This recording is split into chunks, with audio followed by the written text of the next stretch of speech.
This was unusual, because the galaxy forgets most things very quickly. Empires rise and fall, and wars begin and end, and species are born and go extinct, and the great wheel of civilization keeps turning.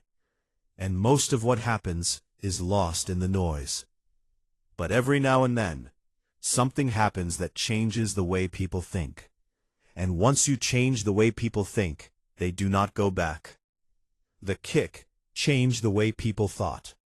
Captain Dral Vakin was stripped of his rank in a formal ceremony that was attended by representatives from 37 species and broadcast across the Concord network. He stood in his plain clothes, without his armor, and without his insignia, and without the forearm salute that Vrith officers received when they retired with honor. He looked smaller than anyone remembered him being.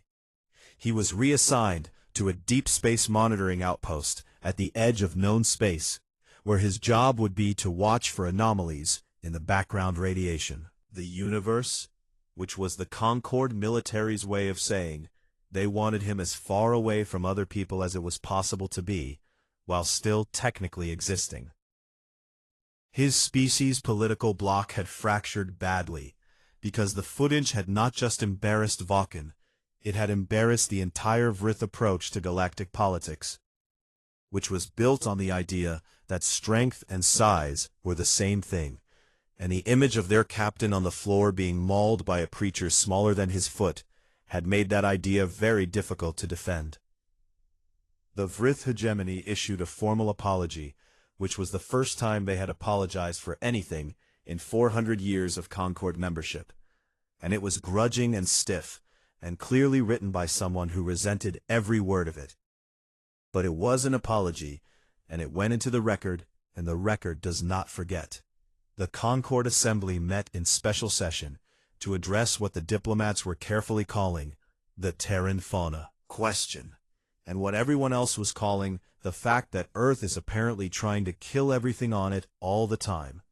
And after 3 days of testimony and debate, and a very memorable presentation by a Terran zoologist who showed footage of a honey badger chasing a pride of lions away from their kill, the Assembly passed a document that would come to be known as the Terran Fauna Advisory. Sithal co-authored it. He had become famous in the months since the kick, not the kind of famous that comes with power and wealth, but the kind that comes with being the person who tried to warn everyone before the disaster. The kind where people stop you in corridors and say, "You were right," and you have to smile and nod, even though being right did not prevent anything. The Terran Fauna Advisory was 12 pages long, and it was translated into every language in the Concord, and it was distributed to every ship and every station and every colony, summarized in 3 sentences. Do not touch Earth animals without explicit permission from their human companions. Do not provoke Earth animals under any circumstances, and if a human tells you that their companion is dangerous, they are not being dramatic or exaggerating or trying to impress you. They are being polite. The advisory included a section on honey badgers specifically, that Sithal had written himself, and that he considered the most important thing he had ever put into words. And it said simply that the honey badger was not the most dangerous animal on Earth.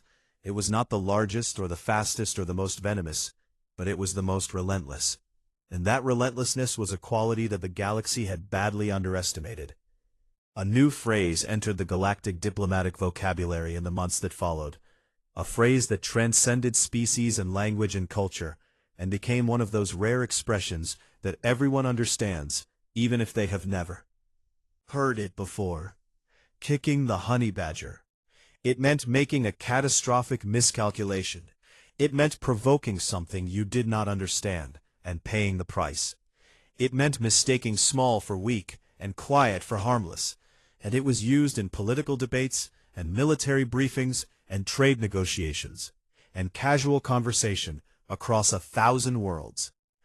When a senator from the Pelori delegation tried to push through a tariff that would have damaged the economies of 3 smaller species, her opponent stood and said, "I would advise the senator not to kick the honey badger on this one," and the entire chamber understood exactly what he meant, and the tariff was withdrawn. When a Vrith admiral proposed a military exercise near a contested border, his own staff sent him a message that said simply, "Remember the honey badger," and the exercise was cancelled. The phrase became so common that most people who used it had never seen a honey badger, and many of them did not even know it was a real animal. They thought it was a metaphor, or a myth, or a piece of ancient wisdom, which in a way it was. Scythal visited Earth 4 months after the advisory was published. He came as part of a cultural exchange program that had been created in the aftermath of the kick, a program designed to help Concord species understand humanity better, which really meant a program designed to help Concord species understand what kind of world could produce both a child like Marin and an animal like Grudge.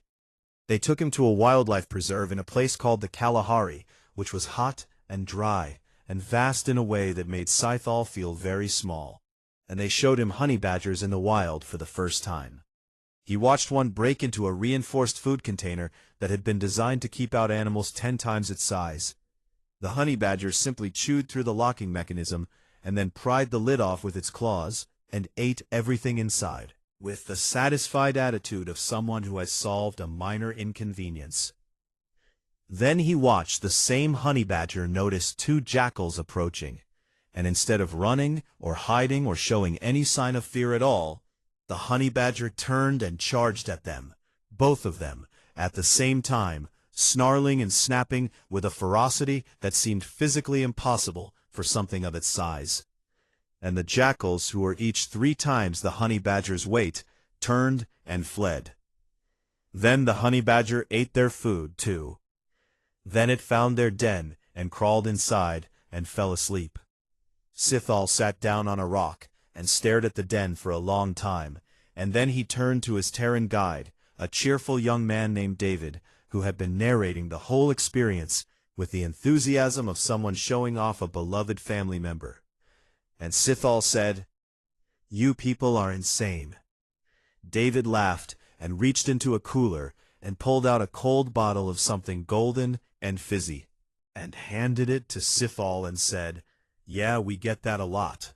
Want a beer?" Scythal took the beer and drank it, and it was cold and strange and not entirely unpleasant. And he sat on the rock in the hot sun of this impossible death world, and watched the den where a 12-kilogram animal was sleeping in a bed it had stolen from creatures 3 times its size. And he thought about Marin, and about Grudge, and about the look on Vakan's face when he realized what he had done.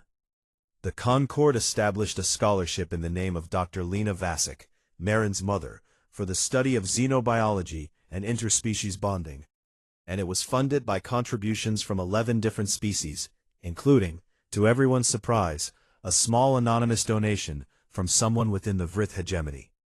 3 species formally requested honey badger cultural exchange programs, which meant they wanted to bring honey badgers to their homeworlds, and all 3 requests were placed under review with extensive liability documentation and a waiting period that the Terran Diplomatic Corps described as, "however long it takes for us to be sure you understand what you are asking for."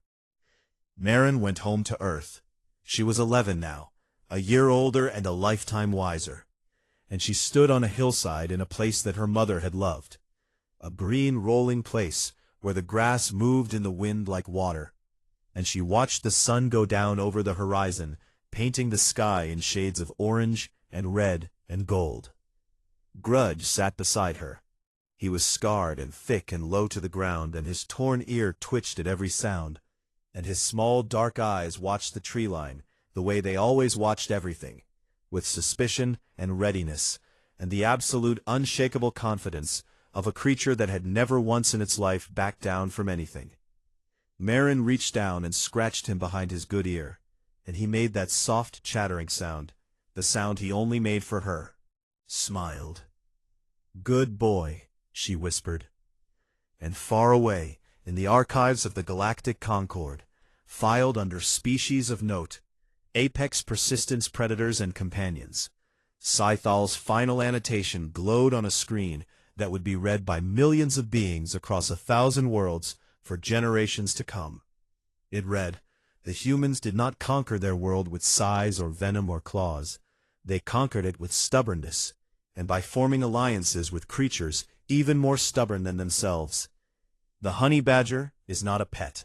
It is a philosophical statement.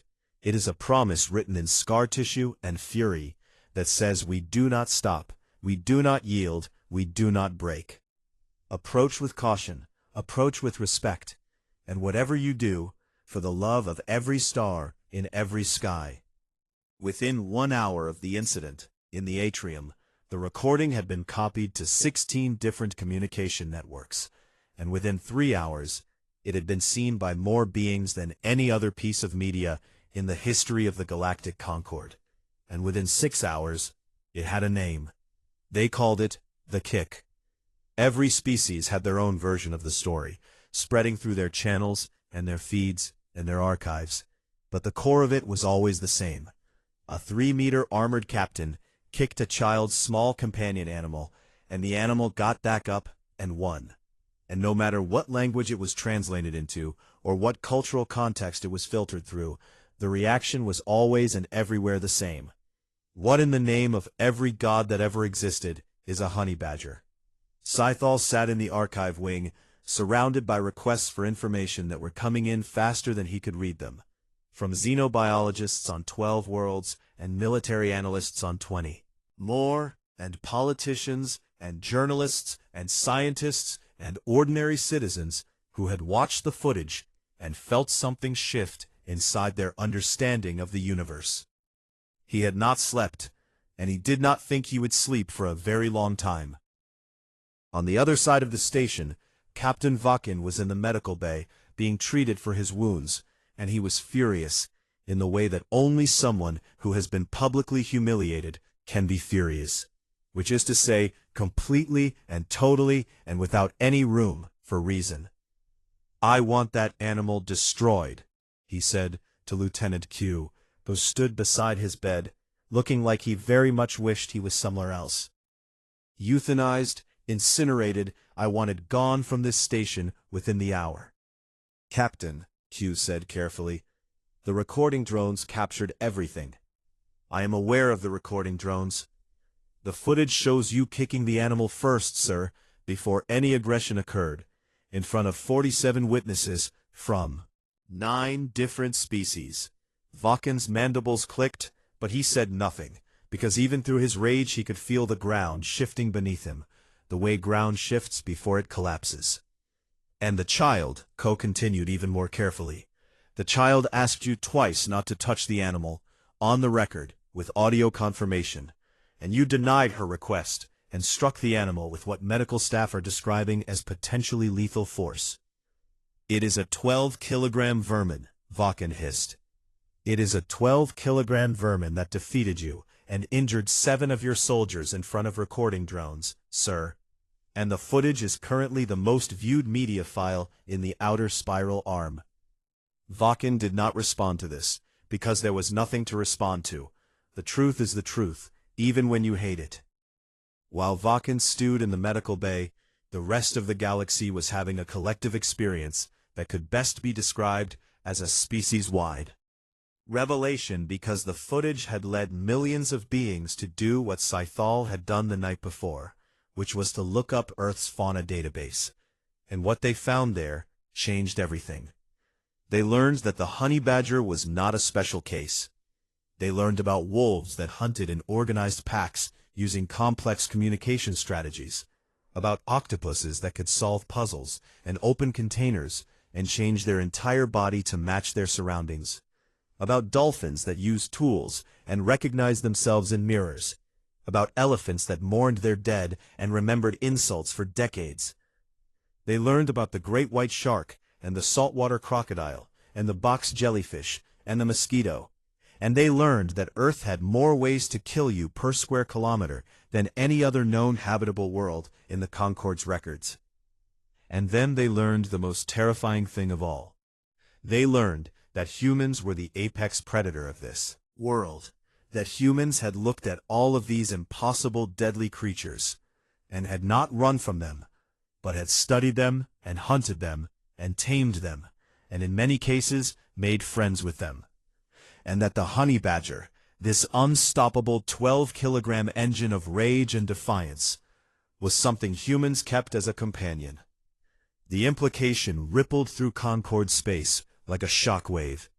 If the pets were like this, then what were the people? 2 days after the kick, a fast courier ship docked at Aurelius Ring, and a woman stepped off it, who made even the Vrith security guards stand up a little straighter. Her name was Director Elaine Calloway, and she was the Terran ambassador to the Galactic Concord, and she had a scar that ran from her left temple to her jaw, and gray hair cut military short, and eyes that looked like they had seen every terrible thing the universe had to offer, and had decided to keep going anyway. She did not raise her voice when she spoke. Not need to. She walked into the station commander's office and placed a formal grievance on the desk that cited 17 different Concord statutes and 4 separate treaties, and she did it with the calm, professional efficiency of someone who had been preparing for this kind of moment her entire career. Captain Vakken assaulted a bonded companion animal belonging to a miner under Terran guardianship protection, she said to the station commander, who was a Pylori, and who looked like he very much wanted to be a different species on a different station in a different galaxy. The assault was unprovoked, it was filmed, and it occurred during what the captain himself called an official biosecurity action, which means it was carried out under the authority of this station, which means this station is liable. The commander's fur went flat against his body, which was the Pylori equivalent of going very pale. Additionally, Calloway continued, Lorekeeper Sithal filed a formal advisory report warning of the potential consequences of provoking a mustelid species bonded to a human child. This report was filed before the incident and was ignored by Captain Vakken's chain of command, which means this was not an accident, it was negligence. Sithal's report was entered into the official record, and it was devastating because it showed clearly and without ambiguity that someone had tried to prevent this and had been dismissed. And the word that kept appearing in the political commentary across the Concord was a word that translates roughly as, they were warned. Vakken's political allies began distancing themselves from him with a speed that would have been impressive if it were not so predictable. And his motion to reclassify Earth was not only withdrawn, but 3 species filed counter-motions to elevate humanity's standing in the Concord, not because they suddenly loved humans, but because they suddenly understood that picking a fight with a mustelid species was now a fight with the entire Concord.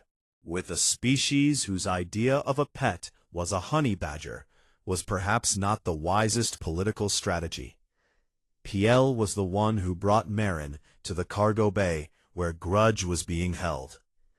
The honey badger was in a heavy containment cell that was designed for creatures 10 times his size, and he was pacing back and forth with that rolling muscular walk that honey badgers have. And when he saw Marin through the transparent barrier, he stopped pacing and made a sound. It was not a growl, and it was not a snarl. It was a soft, chattering sound, a sound that honey badgers make only for the people they know. And Marin's face, which had been so controlled, and so steady, and so terrifyingly calm for 2 solid days, finally broke. She ran to the containment cell, and the guards opened it because Director Calloway had given them very clear instructions. And Marin dropped to her knees on the cargo bay floor, and Grudge climbed into her lap, and she wrapped her arms around him and buried her face in his coarse, scarred fur, and cried. She cried the way children cry when they have been brave for too long, in great shaking sobs that seemed too big for her small body. And Grudge sat in her lap and let her hold him, and did not squirm or bite or growl. He just sat there, being warm and solid and alive. Piel stood in the doorway and wiped her eyes with 2 of her hands, and used the other 2 to wave off the guards who were hovering nearby. That evening, Director Calloway found Marin in the guest quarters, sitting on the bed with Grudge sleeping beside her. his scarred body rising and falling with each breath. And the director sat down in the chair across from her and studied the child with those sharp gray eyes. "You did well," Calloway said. "You kept calm, and you kept your head, and you let the recording drones see everything. That was smart." "I was not being smart," Marin said quietly. "I was being angry." "Sometimes those are the same thing," Calloway said, and then she leaned forward and asked the question she had come to ask.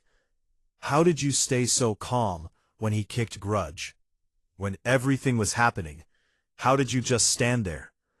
Marin looked down at the sleeping honey badger and stroked his torn ear very gently, and when she looked back up, her dark eyes were full of something that was not anger and not sadness, but something that lived in the space between the two. "My mom told me something before she died," Marin said, and her voice was steady, even though her eyes were bright with tears that she would not let fall. "She said that humans do not start fights either, but we pick our friends from things that finish them." Calloway looked at the girl and looked at the animal, and she nodded once and stood and walked to the door and paused. The atrium of Aurelius Ring was the largest open space on the station, a wide circular chamber with a domed ceiling made of transparent alloy that showed the nebula swirling outside in shades of violet and gold. And on this particular afternoon, it was filled with dozens of aliens from a dozen different species who had come to watch what was happening, because word travels fast on a station, and the word that was traveling was that the Vrith captain was about to take a child's animal away from her. Marin stood in the center of the atrium because Vakin had marched her there from the residential corridor. He wanted an audience for this, because humiliation only worked if people were watching. And she stood very still, with Grudge sitting at her feet, and her hands clasped behind her back. The honey badger was calm in the way that a loaded weapon is calm, still and quiet, and full of something waiting to happen.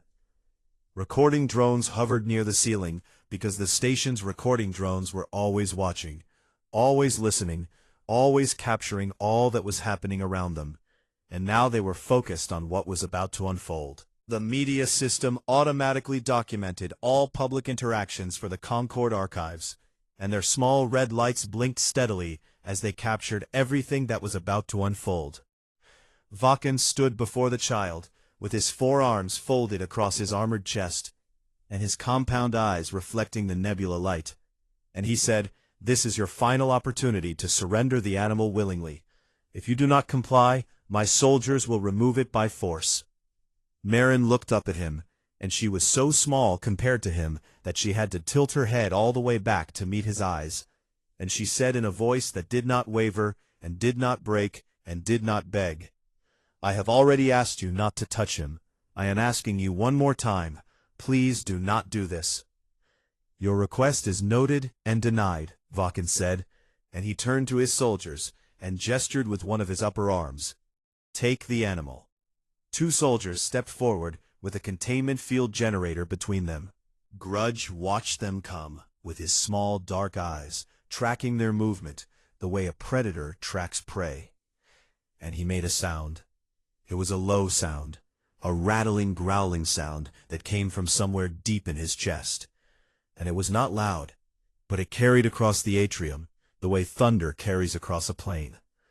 And every single alien in that room felt something ancient and primal shift in the back of their brain, something that had nothing to do with logic or intelligence, and everything to do with millions of years of evolution screaming a single word: danger. Several bystanders stepped back without meaning to. A Pelori merchant knocked over her own display case, trying to put distance between herself and that sound. And even Lieutenant Q, who was standing behind Vakin, felt his legs twitch with the urge to retreat. But Vakin did not step back. Vakin was Vrith, and the Vrith were conquerors, and the Vrith did not retreat from anything, especially not from something that weighed 12 kilograms. And so instead of listening to the warning that a billion years of survival instinct was trying to give him, he stepped forward and he looked down at the growling animal, and he pulled back one massive armored leg, and he kicked Grudge.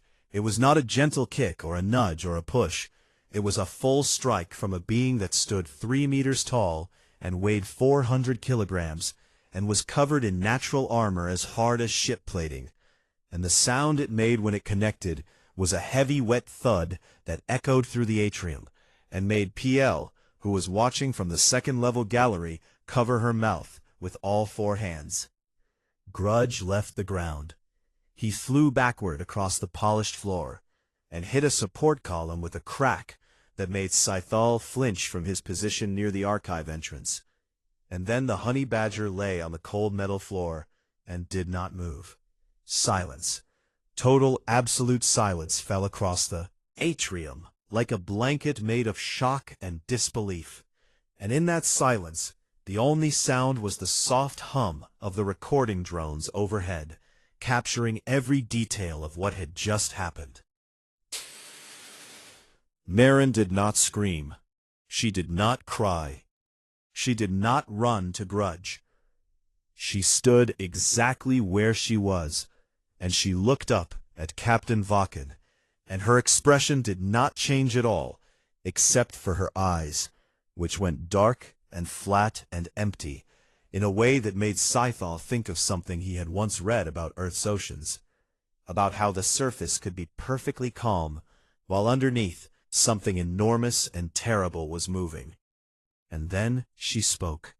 Her voice was barely a whisper, so quiet that the aliens nearest to her had to lean in to hear it, but the station's microphones were very good, and they picked up every syllable and broadcast it through the atrium's ambient audio system, so that every single person present heard what the 10-year-old girl said to the 3-meter-tall. "Captain, you've doomed yourself." Vakken looked down at her, and his mandibles clicked in what was almost certainly amusement. And he said, "Your pet is dealt with, child. You should be grateful I did not have it destroyed." And then behind him there was a sound. It was a scraping sound, claws on metal, and then a grunt, and then a low rattling growl that was deeper and more terrible than the first one had been. And Vakken's compound eyes went wide, because he could see in every direction at once. And what he saw when he looked behind him was the honey badger getting up. Grudge got up slowly. Not because he was hurt, not because the kick had damaged him, not because he was struggling, but because he wanted Vakken to watch. Because something in that ancient 12-kilogram body understood theater in a way that went beyond instinct into something almost like intelligence.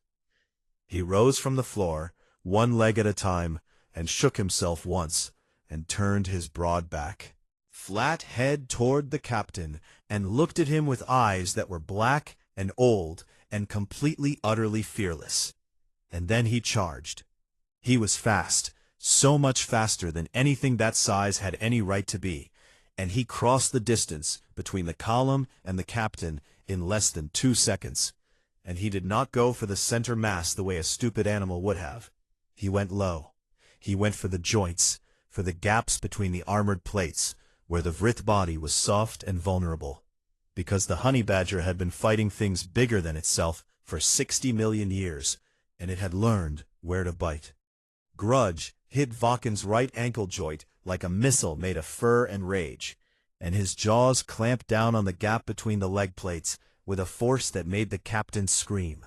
Not click or buzz or make a dignified Vrith sound of displeasure, but actually scream, the way any creature screams when something is biting through the soft parts of its body. Stumbled and swung one of his massive arms down, and hit Grudge with a blow that would have killed any other animal of that size. And Grudge took the hit and did not let go. He took it the way a mountain takes the wind, and when Vakken hit him again, Grudge just bit harder. Then Grudge released and moved, scrambling up Vakken's leg with his claws digging into the gaps between armor plates, tearing out wiring and tissue and fluid as he climbed. And Vakken was thrashing now, and his soldiers were shouting, and everything was chaos. The first soldier who grabbed Grudge lost a finger. He reached in with his armored hand, and Grudge turned and bit through the gauntlet and through the chitin underneath, and the soldier screamed and pulled back a hand that was missing its index claw. And Grudge was already moving again, already climbing, already biting. A second soldier tried to pull him off from behind, and Grudge twisted in his own skin, literally rotated inside his loose thick. Hide the way only a honey badger can, and bit the soldier through his wrist guard, and the soldier let go and stumbled backward bleeding. Vakken was hitting Grudge with all four arms now, raining blows down on the animal that would have crushed stone. And Grudge absorbed every single one of them, and kept fighting, because that is what honey badgers do. Because pain does not make them stop. Pain makes them angry, and anger makes them faster, and stronger, and more vicious, and more relentless.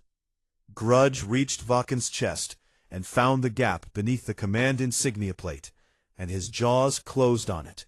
And he ripped it free, and bit it in half, and spat the pieces on the ground, and then went for Vakken's face.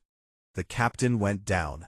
3 meters of armored insectoid warrior went down, on the polished floor of the atrium, with a 12-kilogram honey badger on his chest, biting and clawing and snarling, with a fury that was not animal rage, but something older and purer, and more terrifying.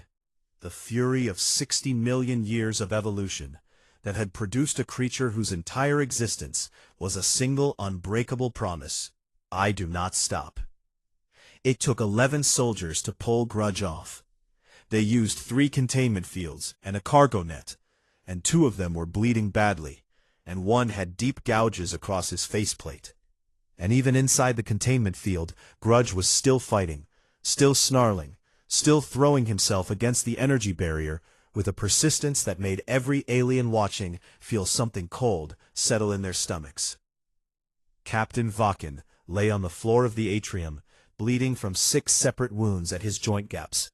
1 compound eye swollen shut and leaking fluid, his command insignia torn away, surrounded by pieces of his own armor that a 12-kilogram animal had ripped off with its teeth.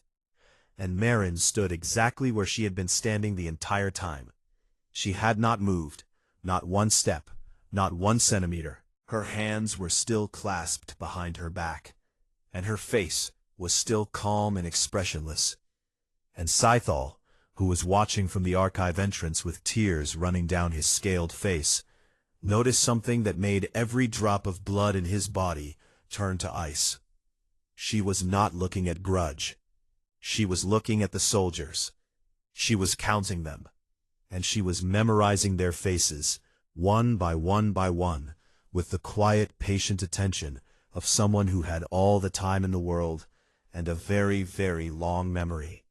Scyfall looked at the child, and looked at the ruined captain on the floor, and looked at the honey badger still raging inside its containment field, and he understood something then, that he would spend the rest of his life trying to explain to people who had never been to Earth.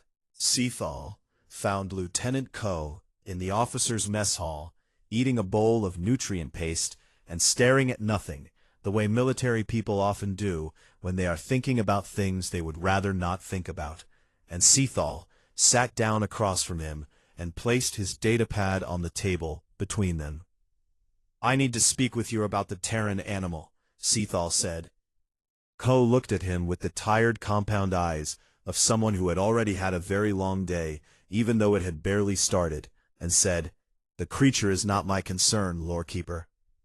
"It should be," Scythal said, and he pushed the datapad across the table so Ko could see the screen. "I have been reading the Terran fauna files, and I need you to understand something about what that animal is." Ko glanced at the screen, and his mandibles twitched in what might have been amusement or might have been irritation.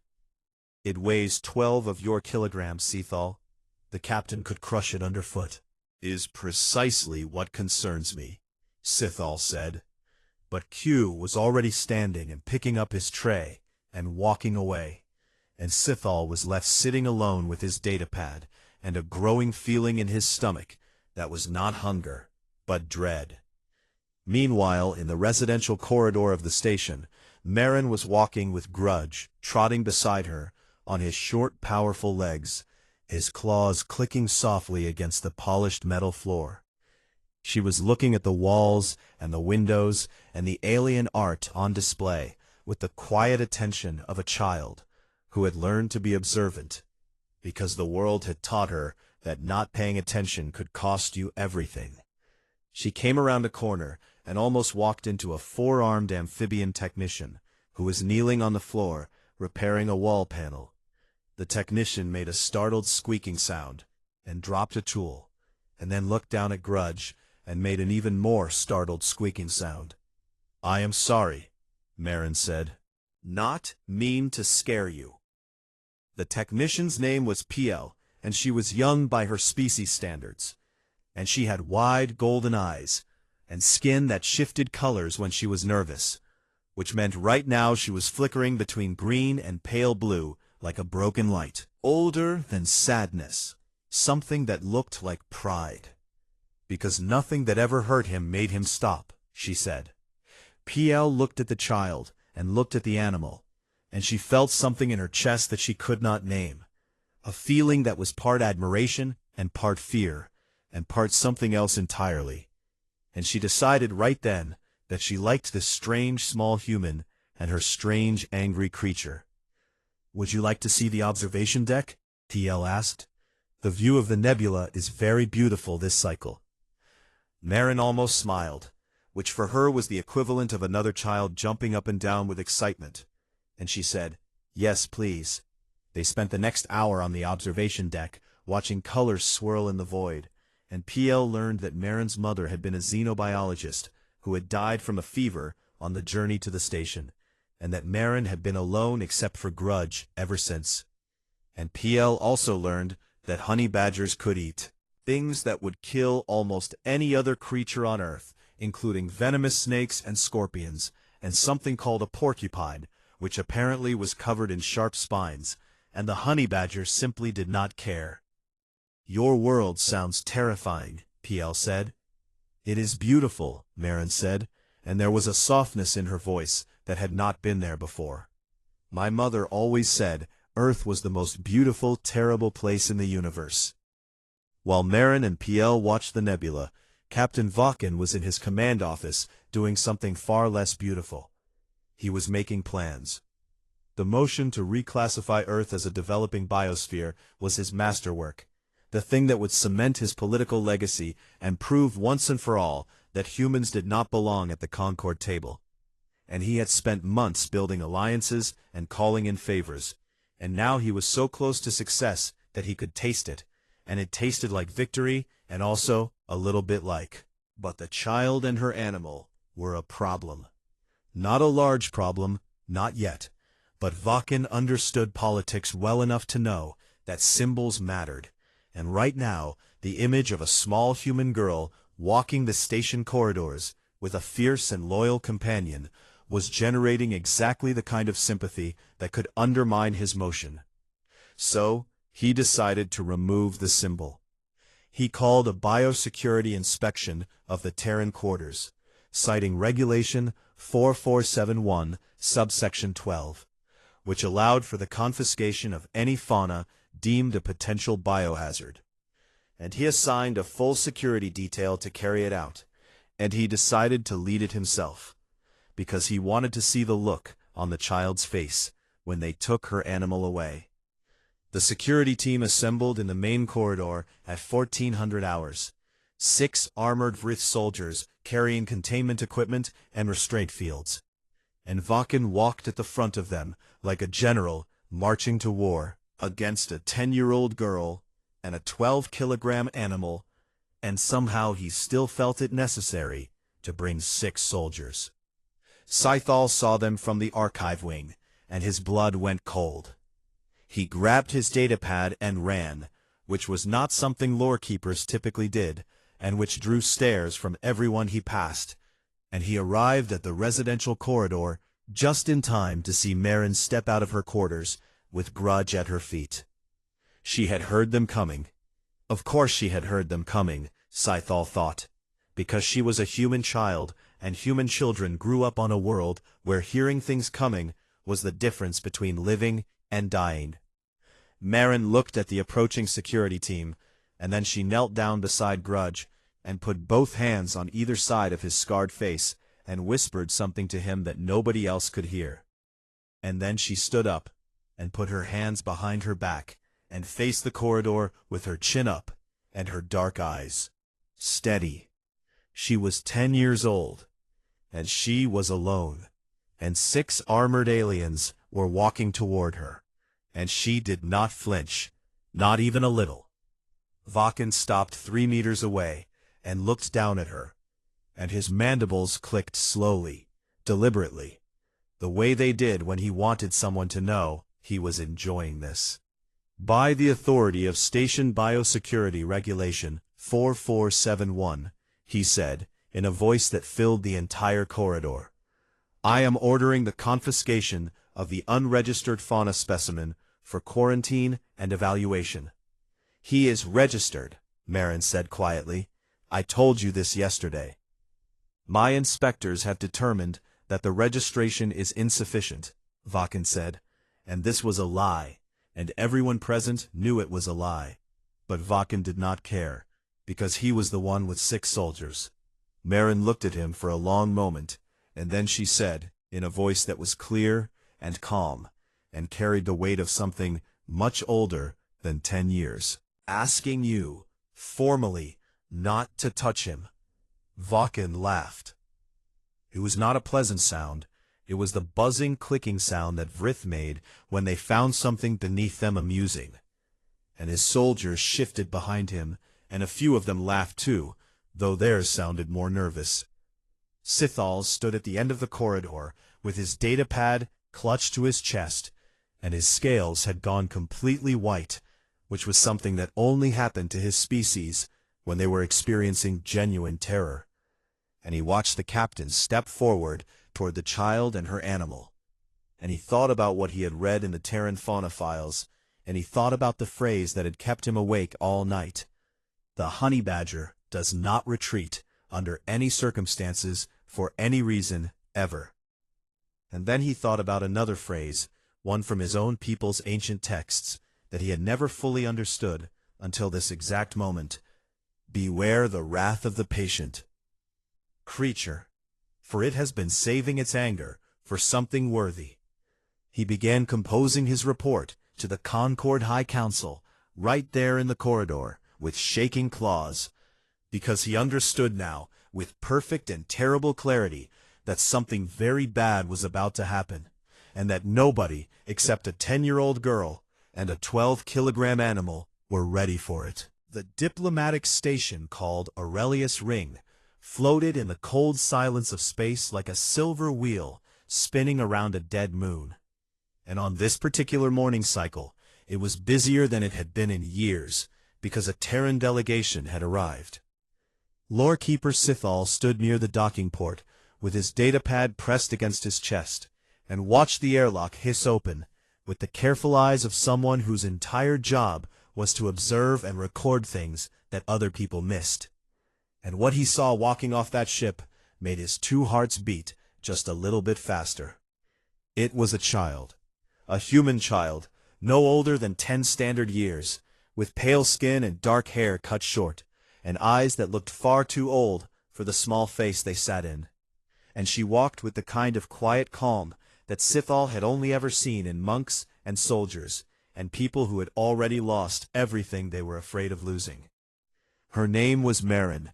She carried a small travel bag over one shoulder, and on the other shoulder sat a creature that Sithal had never seen before in person, a squat and muscular animal, about the size of a small cargo container, with coarse gray and black fur, and a broad flat head, and tiny dark eyes that seemed to be looking at everything and everyone with a deep and personal hostility.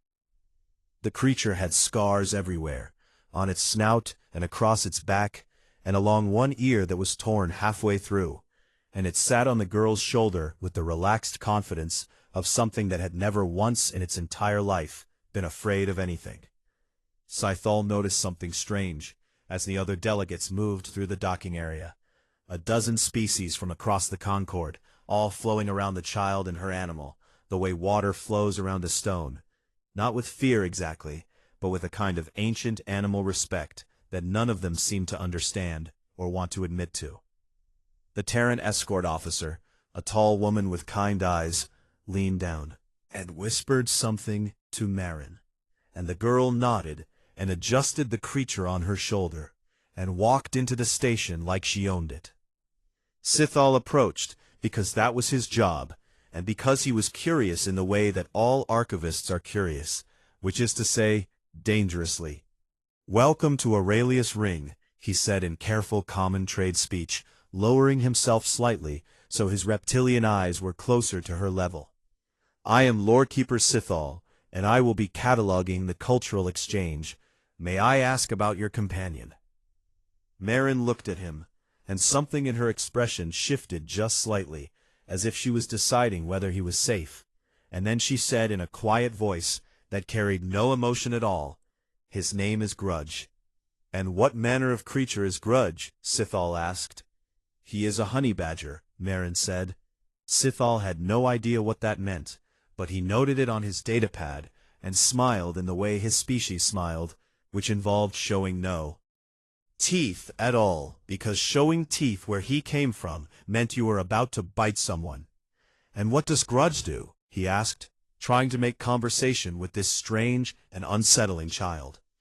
Marin reached up and scratched the honey badger behind one torn ear, and the animal made a low rumbling sound that could have been contentment or could have been a warning. "Grudge doesn't start fights," she said, and her dark eyes locked onto Sithal's with a weight that made his scales prickle. "He finishes them." Sithal decided he liked this child, and also that he was slightly afraid of her, and he moved on to catalog the rest of the delegation. The problem arrived 3 hours later, in the form of Captain Dral Vakin. Vakin was Vrith, which meant he was 3 meters tall and covered in dark segmented armor that was not clothing, but his actual body, with 4 arms and mandibles that clicked when he was angry, and compound eyes that saw in every direction. Once, and he was the commander of the station's security garrison, and he was angry almost all of the time. He did not like humans. He had made this clear in 14 separate council sessions and 9 formal complaints, and one very long speech about how a species that had only been in space for 200 years had no business sitting at the same table as civilizations that had been sailing between stars for millennia. Vakin walked through the atrium with his security team behind him, and he saw the child, and he saw the animal, and his mandibles clicked together in a way that meant he was disgusted. "What is that creature?" he said, not to Marin, but to his adjutant, a smaller Vrith named Lieutenant Q. "It appears to be a Terran fauna specimen, Captain," Q answered carefully. "It is vermin," Vakin said, loud enough for everyone in the atrium to hear. "The Terrans bring their vermin attachments to a diplomatic station and expect us to tolerate." Marin turned and looked at the captain and said nothing at all, and somehow her silence was louder than his voice. Vakin stepped closer and looked down at the child from his full towering height and said, "Station biosecurity protocol requires all unregistered fauna to be contained in the quarantine wing. You will cage that animal." "No," Marin said, and her voice was so calm and so flat that several nearby delegates turned to stare. "Grudge is a registered bonded companion under the Terran Bonded Companion Accords, Article 7, which the Concord ratified 4 years ago. He stays with me." Vakin's mandibles clicked faster, and his compound eyes narrowed, and for a moment Sithal thought the captain might actually try to take the animal right there in front of everyone.